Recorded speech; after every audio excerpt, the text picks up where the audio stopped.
और इसी बीच बड़ी खबर आपको बता देते हैं, 2 दिन के अंदर टीएमसी को एक और बड़ा झटका लगा है। शिलभद्रा दत्ता ने पार्टी से इस्तीफा दे दिया है।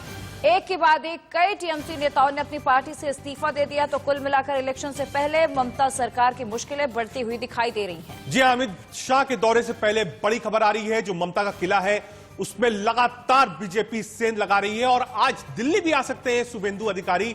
टीएमसी से पहले ही इस्तीफा दे चुके हैं, अब दिल्ली आ सकते हैं। यानी एक के बाद एक मुकुल रॉय ने शुरुआत करी थी टीएमसी छोड़ने की और अब एक लंबी लाइन लग गई है टीएमसी के नेताओं की और होड़ लगी हुई है एक तरीके से कि कैसे बीजेपी ज्वाइन करे। ममता बनर्जी बोल चुकी हैं कि किसी भी व्यक्ति के जाने से टीएमसी पर कोई फर्क नहीं पड़ता, लेकिन असल बात तो यह है कि असंतुष्टों की जो संख्या है टीएमसी में वो बढ़ती जा रही है और लगातार जो रुख हो रहा है वो बीजेपी का हो रहा है। बीजेपी एक एग्रेसिव कैंपेन कर रही है। जेपी नड्डा गए, कैलाश विजयवर्गीय गए, मोहन भागवत गए, अमित शाह गए। अमित शाह दोबारा 2 दिन के दौरे पर जा रहे हैं, यानी पश्चिम बंगाल के लिए बीजेपी ने अपनी कमर कस ली है। बिल्कुल, और ये बड़ी तैयारी बीजेपी की ओर से की जा रही है। ममता का गढ़ जो भेदने की कवायद है वो बीजेपी ने तेज कर दी है। कई स्टार प्रचारकों की लिस्ट बनाई गई है जिनमें यूपी के उप मुख्यमंत्री केशव प्रसाद मौर्य भी शामिल होंगे। वो कल बंगाल के दौरे पर जाएंगे और आपको बता दें कि अमित शाह आज रात को कोलकाता पहुंच जाएंगे। कल वहां पर ममता सरकार पर हमले की कवायद अमित शाह की ओर से तेज कर दी जाएगी।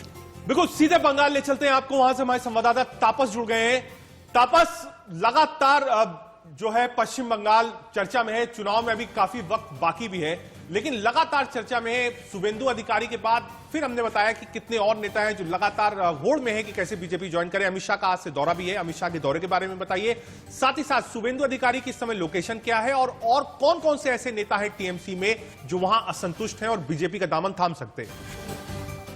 देखिए, अमित शाह 2 दिन के दौरे पर पश्चिम बंगाल आ रहे हैं। आज रात को वो पहुंचेंगे। कल मिदनापुर में बहुत बड़ी एक रैली है जहां पर उम्मीद जताया जा रहा है कि शुभेंदु अधिकारी के साथ और भी कई सारे तृणमूल के जो रिबेल लीडर्स है वो वहां पर मंच शेयर कर सकते हैं। वो आधिकारिक तौर पर वो बीजेपी ज्वाइन कर सकते हैं। और अभी थोड़ी देर पहले एक और रेजिग्नेशन आया शिलभद्र दत्तो का, जो बैरकपुर से एमएलए है और काफी कुछ महीनों से शिलभद्र दत्तो अपने आप से पार्टी की एक दूरी बनाकर रखा था उन्होंने। और अगर आप सिलसिला देखें तो शुभेंदु अधिकारी, जितेंद्र तिवारी, कर्नल दीप्तांशु चौधरी, आज शिलभद्र दत्तो एक के बाद एक अपने अपने पद से इस्तीफा दे रहे या हालांकि शिलभद्र दत्तो ने साफ तौर पे कहा कि वो पार्टी मेंबरशिप से रिजाइन कर रहे हैं। हालांकि वो विधायक पद में बने रहेंगे, अभी आगे जाकर वो बीजेपी में ज्वाइन करेंगे या नहीं उस पर कोई विचार नहीं किया। लेकिन सूत्रों के हवाले से खबर, उन्हें भी कल शुभेंदु अधिकारी के साथ मंच पे देखा जा सकता है। जितेंद्र तिवारी फिलहाल कोलकाता की तरफ रवाना हुए। शुभेंदु अधिकारी सूत्रों के मुताबिक वो अभी भी पूर्व मिदनापुर में है, लेकिन वो किसी से बातचीत नहीं कर रहे। तो कुल मिलाकर कल का जो दिन है वो बहुत ही अहम दिन है। जितना अहम बीजेपी के लिए है उतना ही अहम तृणमूल कांग्रेस के लिए है, क्योंकि आज एक मीटिंग होने की बात है ममता बनर्जी के घर पे, जो एक आम मीटिंग होगी, लेकिन हर शुक्रवार उनके घर पे मीटिंग होती है। तो इस मीटिंग में इस बात को लेकर बेशक चर्चा किया जाएगा कि जो लोग अभी पार्टी में हैं और पार्टी से नाखुश हैं उन्हें कैसे मनाया जाए, उन्हें कैसे पार्टी में रोका जाए, क्योंकि एक के बाद एक ये त्याग पत्र देने का जो सिलसिला ये अगर चलता रहा तो तृणमूल कांग्रेस के लिए बहुत बड़ी चुनौती होगी 2021 का चुनाव। तापस, जरा ये बताएं कि एक के बाद एक जिस तरीके से टीएमसी के जो कार्यकर्ता है, बड़े लीडर हैं, वो पार्टी का दामन छोड़ रहे हैं और बीजेपी का दामन हो सकता है कि अब शिलभद्र भी थाम ले, तो ऐसे में ममता दीदी के लिए कितनी ज्यादा मुश्किलें बढ़ती जा रही है। अब आगे उनकी क्या कुछ रणनीति हो सकती है जो नाराज नेता है उन्हें मनाने के लिए? देखिए, रणनीति अगर आप बोले तो पश्चिम बंगाल में तृणमूल कांग्रेस के जो वोट बैंक है वो हमेशा ममता बनर्जी को सामने रखकर ही तृणमूल ने वोट जीता है। तो इस बार भी ममता बनर्जी के पास और कोई चारा है नहीं। एक तो पार्टी के अंदर में अभिषेक बनर्जी और प्रशांत किशोर को लेकर काफी लोग नाराज हैं, तो वो एक के बाद एक ये इस्तीफा देने का जो सिलसिला है वो चलता जा रहा है। तो दूसरी ओर ममता बनर्जी को यह तय करना होगा कि आगे जाकर वो पोल कैंपेनिंग कैसे करेंगे, क्योंकि सिर्फ ये शिलभद्र दत्तो या जितेंद्र तिवारी या फिर शुभेंदु की बात नहीं है। कल से अलग अलग हिस्सों में छोटे छोटे स्तर पर, चाहे वो ब्लॉक लेवल पे हो, जिला परिषद के लेवल पे हो, लोग पूरे पश्चिम बंगाल से तृणमूल कांग्रेस के कहीं ना कहीं से लोग ये इस्तीफा देना शुरू कर दिया है, त्याग पत्र देना शुरू कर दिया है। तो कहीं ना कहीं वो जाकर बीजेपी में ही जुड़ेंगे। तो अपने घर को संभालना, बचाना इस समय सबसे अहम है ममता बनर्जी के लिए। उसके बाद आएगा कि वो बीजेपी से कैसे कांटे की टक्कर लेंगी। तो इस समय देखने वाली बात होगी कि आगे जाकर क्या रणनीति होगी ममता बनर्जी की। लेकिन उम्मीद ठीक है तापस, हम वापस आपके पास आएंगे। इस समय बंगाल की खबरें चर्चा में, हेडलाइंस में, और लगातार देश की नजर है कि आखिर बंगाल में क्या हो रहा है। हमारे साथ दिल्ली से हमारे वरिष्ठ संवाददाता राकेश कुमार सिंह हमसे लाइव जुड़ गए। राकेश, बार बार इस बात की चर्चा हो रही है कि बंगाल में बीजेपी लगातार काम कर रही है, पॉलिटिकल रैलीज कर रही है, वहां पॉलिटिकल वायलेंस भी हुआ है। अब सिलसिला शुरू हो गया है, काउंटडाउन शुरू हो गया है कि टीएमसी के नेता, विधायक, मंत्री, ऑर्गेनाइजेशन के लोग लगातार बीजेपी ज्वाइन कर रहे हैं। क्या खबर है, क्या शुभेंदु अधिकारी ज्वाइन कर सकते हैं? बीजेपी का प्लान क्या है? और साथ ही साथ आपसे यह भी जानना चाहूंगा कि लगातार इस बात की चर्चा हो रही थी कि जो चीफ सेक्रेटरी और डीजीपी को तलब किया गया है होम मिनिस्ट्री की तरफ से, उन्होंने आने से मना कर दिया है। अब होम मिनिस्ट्री क्या करेगी? क्या दोबारा तलब करेगी? दोबारा नहीं आते हैं वो लोग तो आगे होम मिनिस्ट्री क्या करेगी? क्योंकि एक तरफ जहां बीजेपी वर्सेस टीएमसी हो रहा है, वहीं home ministry versus state government भी हो रहा है पश्चिम बंगाल और दिल्ली के बीच में।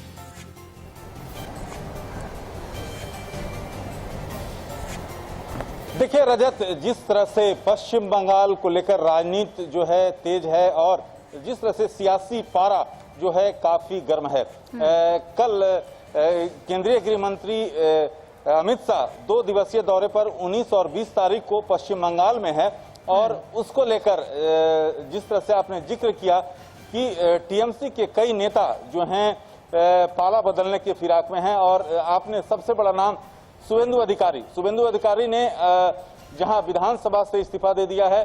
साथ ही साथ अटकलें यही हैं कि जब अमित शाह पहुंचेंगे तो वहां पर कई नेताओं के साथ कई विधायक जो कि टीएमसी के विधायक होंगे, साथ ही साथ जो कि विद्रोही सांसद सुनील मंडल जो कि टीएमसी के खिलाफ लगातार आवाज उठाते रहे हैं, उनकी भी ज्वाइन करने की अटकलें हैं। रही बात कि जिस तरह से जो जेपी नड्डा जो कि दौरे पर थे पश्चिम बंगाल के 2 दिवसीय दौरे पर, और उन पर जिस तरह से हमला हुआ था उसको लेकर केंद्रीय गृह मंत्रालय ने डीजीपी और चीफ सेक्रेटरी को तलब किया था। और पहली बार जब तलब किया गया था तो उन्होंने आने से मना किया, दूसरी बार तलब किया गया और आज शाम 5 बजे का समय दिया गया था। लेकिन सूत्रों के हवाले से बड़ी खबर ठीक है राकेश जी, आते हैं। बहुत शुक्रिया, आपने जानकारी दी। लगातार नजर बनाए रखिए होम मिनिस्ट्री क्या कहती है, बंगाल से क्या अपडेट है। तापस आपसे भी जानकारी लेते रहेंगे, लेकिन फिलहाल के लिए शुक्रिया आप दोनों का। दिल्ली हो, बंगाल हो, लगातार नजर बनी हुई है क्योंकि पश्चिम बंगाल पर देश की नजर है और आखिर अगले 2 दिन बीजेपी के बदलाव और ममता बनर्जी पर भारी पड़ने वाले हैं। वो हम क्यों कह रहे हैं आपको इन ग्राफिक्स के जरिए समझाते हैं। बिल्कुल, देखिए शुभेंदु अधिकारी और शाह और उनका शक्ति प्रदर्शन जारी रहेगा बंगाल पर। अमित शाह 19 और 20 दिसंबर को बंगाल दौरे पर रहेंगे। बीजेपी ने 7 और केंद्रीय पर्यवेक्षकों को बंगाल भेजा है। बिल्कुल, मिशन बंगाल पर है बीजेपी। सभी पर्यवेक्षक शाह और नड्डा को सारी रिपोर्ट देंगे। गृह मंत्री के पूर्वी मिदनापुर के कार्यक्रम में बदलाव किया गया और अब शाह संगठन भी सभा नहीं जनसभा को संबोधित करेंगे। शाह की रैली में शुभेंदु समेत कई बागी नेता शामिल हो सकते हैं। सोर्सेज के हवाले से एक खबर है। पहले 17 दिसंबर को दोनों का दिल्ली में मुलाकात का प्लान था, लेकिन उसके बाद ये प्लान चेंज हुआ। अब अमित शाह वहां जाएंगे क्योंकि बंगाल का चुनाव है, बंगाल को ये एड्रेस करना है, तो बंगाल के नेताओं की ज्वाइनिंग भी बंगाल में होगी। बिल्कुल, और देखिए शुभेंदु सामूहिक इस्तीफे की भूमिका निभा सकते हैं। दीदी के बागी बीजेपी के साथी बन सकते हैं। आने वाले दिनों में हो सकता है कि कल शुभेंदु अधिकारी अमित शाह के साथ एक मंच पर संबोधित करते हुए नजर आए। और इधर ममता के बागियों की नंबर प्लेट अब और अधिक बढ़ गई है। हर दिन कोई न कोई नेता टीएमसी से बागी हो रहा है। दीदी के बागी नेता हम आपको दिखा रहे हैं और शुभेंदु सामूहिक इस्तीफे की भूमिका निभा सकते हैं। यानी शुभेंदु अकेले नहीं जाएंगे, पूरा किला तोड़ के जाएंगे। ममता बनर्जी का इंपॉर्टेंट जमीन से जुड़े राजनीतिक व्यक्ति माने जाते हैं शुभेंदु अधिकारी। इसका मतलब अकेले नहीं जाएंगे, कई विधायक, सांसद और पार्टी के बड़े नेताओं को अपने साथ लेकर शामिल होंगे और इससे एक मैसेज जाएगा कि हां, बंगाल में बीजेपी चुनाव लड़ रही है। बिल्कुल, और इसके अलावा वन मंत्री राजीव बनर्जी ममता सरकार से नाराज बताए जा रहे हैं। पूर्व वर्धमान के सांसद सुनील मंडल पार्टी की कार्यशैली से नाराज हैं। तो लगातार एक के बाद एक जो टीएमसी के कार्यकर्ता है, जो टीएमसी के बड़े लीडर हैं, वो ममता सरकार की कार्यप्रणाली पर तमाम तरीके के सवाल उठा रहे हैं और एक के बाद एक अब इस्तीफे का दौर भी जारी है। बिल्कुल, और टीएमसी में बगावत की अभी जल्दी शुरुआत है। इसकी शुरुआत उस दिन हुई थी जब सीएम ममता ने टीएमसी की जिम्मेदारियों को अभिषेक बनर्जी यानी उनके भतीजों को दिया था।